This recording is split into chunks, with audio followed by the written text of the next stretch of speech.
mga boss. Try natin tong mic air natin para sa 360 natin.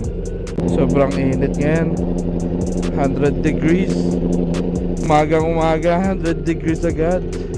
Tara, late na tayo eh.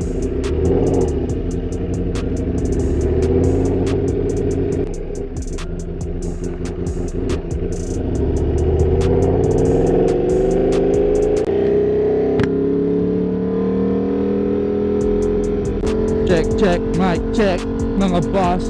Check, mic check. 1, 2, 3. Sana maganda yung tunog. Maririnig ko naman to pag in-edit ko na eh. Pag wala akong na-upload mamaya, ibig sabihin pangit yung kinalabasan ng audio natin. Hopefully, kasi lupit siya nung DJI mic natin na ginagamit sa Ace Pro. Kasi yung DJI nating mic, meron ako nung adapter na nakasaksak sa mismong camera. Itong gamit natin ngayon na Insta360 Mic Air, ka-bluetooth lang siya dito sa camera natin ngayon. Tingnan natin yung tunog niya mamaya pagka-edit ko. Hopefully hindi siya choppy, hindi siya tunog alien, para malupet, di ba? Ito, pumasok tayo sa freeway, so mas malakas yung wind noise dito. Tingnan natin kung kaya niyang pagandahin yung boses natin dito. Ayan, 60 miles per hour tayo.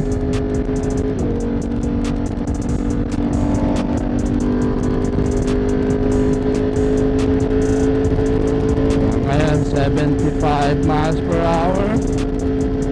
Check, mic check. Malupit pa rin ba yung tunog?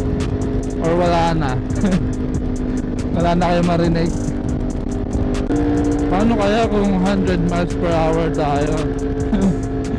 Ano kaya tunog na ng audio natin? Medyo malakas yung tunog ng hangin sa loob ng helmet natin. Pangit yung audio natin mamaya. Ganun talaga. Kailangan mo mag-experiment, di ba? Kailangan mo i-try lahat kung ano yung magiging malupit na audio para sa'yo or mic. Ngayon yung DJI na mic natin, yun yung pinaka malupit sa ngayon.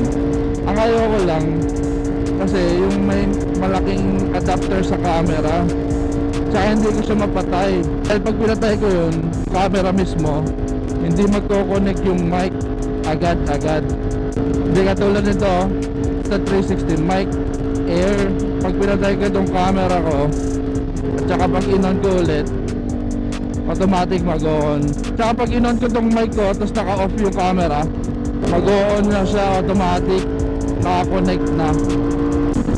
Daming kotse ngayon ah. May tumatama sa helmet ko. Maingay.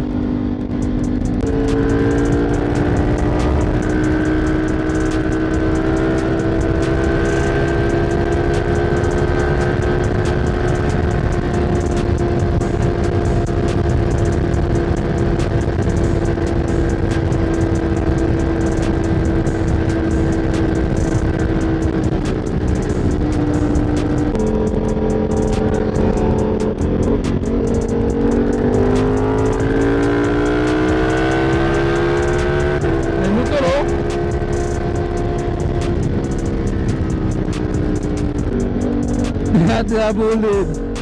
Kala ko mag-high lang siya eh. Naka-uniform kasi tayo eh. Masama na. Tapos naka-video tayo. Shee!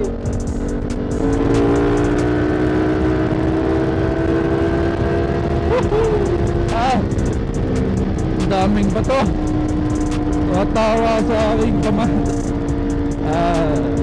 Ow.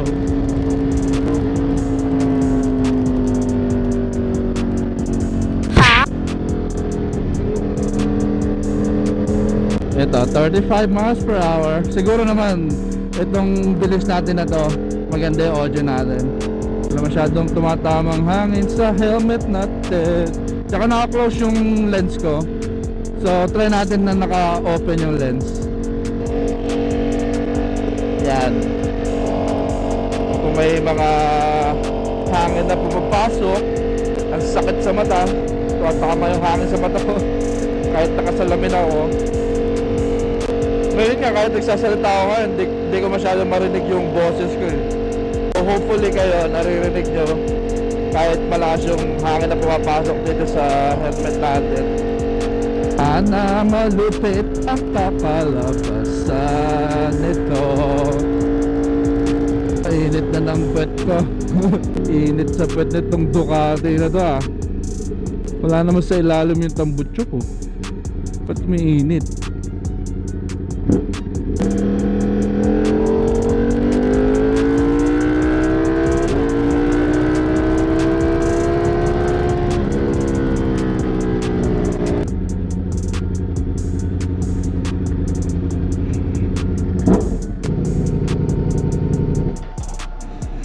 Dito tayo.